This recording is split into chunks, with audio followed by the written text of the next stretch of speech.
Hello everyone, welcome back in my channel. Today we will discuss the rest of Thorndike's trial and error methods. So previous day we had discussed the topic what is connectionism, what is the experiment of the connectionism, and what is the factor of the connectionism. So today we are going to explain about the laws of learning given by the Thorndike. So let's start. So Thorndike gave his law about the learning is two parts, as number one is the primary law and number two is the secondary law. So the primary law is so much effective in educational field and every aspect of life. Secondary law will be discussed later. So now we disclose the primary law. So at first the laws of learning or primary learning divided by three parts. So number one is law of readiness, law of exercise and law of effect. So this law of exercise also divided in two parts. Number one, law of use, and number two, law of disuse. So we know every parts clearly. So let's explain. Number one, law of readiness. So law of readiness is when any conduction unit is ready to conduct to conduct is satisfied, as well as when any conduction unit is not ready to conduct for it, this conduction is anyone, as well as when the conduction unit is ready to conduct, if it is not to be that, it is also anyone. So this is the law of readiness. Now we disclose or we will discuss about the law of exercise. At first we told about this law of exercise divided into two parts. So at first we discuss about the law of exercise. The law of exercise states that accepted experiencing of this response strengthens it is the connections with the stimulus and the connection. So it is weakness through the failure and practice. So it is failure and of the practice. So there are the two parts. Is number one is law of use and law of disuse. So what is the law of use and law of disuse? Thorndike law of use is with the practice of connectionism is strength, and law of disuse is when the practice is discontinued, that times connection is weak. So in this session the law of experience has divided into two parts, law of use and law of disuse.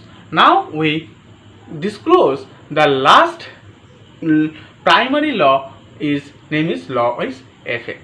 So let's begin.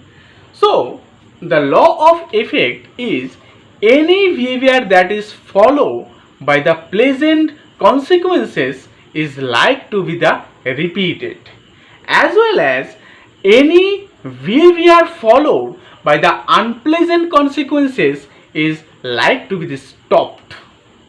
So this is the total framework of law of learning or primary law. Now we will disclose the principles of law of learning, as well as accurately discuss the education implication with them. So let's start. So first primary law is law of readiness. So in what is the principles of the law of readiness? Number one is the degree of preparedness and engaged to learn. So number 2 is law of action tendency. Number 3, individual learn best when they are ready to learn. Individual learn best when they are ready to learn. And number 4 is individual will not learn much if they see no reason for learning. So this is the principles of law of readiness, and there are some educational implications. So now we going to discuss the educational implications of law of readiness. So number 1, the teacher should arouse curiosity of learning. Number 2, the people is ready to imbibe for new learning. Number 3, the teacher should, before taking up in the teaching, between the arouses or tensions or desire of the students to learn. This is the principles and educational implications of law of readiness. Now we will discuss the law of exercise and his educational implications. So number 1 principles of law of exercise is things that were most often repeated are the best recommended.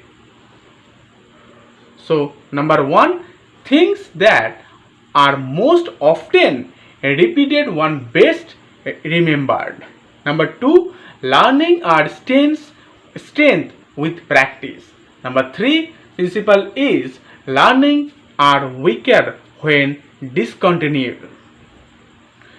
So educational implication is here, the teacher should provide different opportunities to the students. Number 2, the learner practice and repeat different tasks like recall, manual drill like review, etc. Number 3 is the teacher should have constant practice in what has once been learned.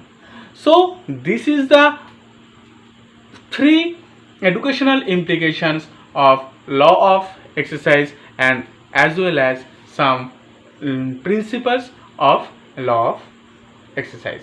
Number 3, law of effects. So we know about the principles of law of effects and as well as the educational implications of law of effects. So number 1 is learning is strength when the accompanied and the satisfy the feelings. Number 2, learning is weaker would not associated with the unpleasant situation or unpleasant feeling. Number 3 is emotion state of the learner affected the learning. So this is the 3 principles of law of effect.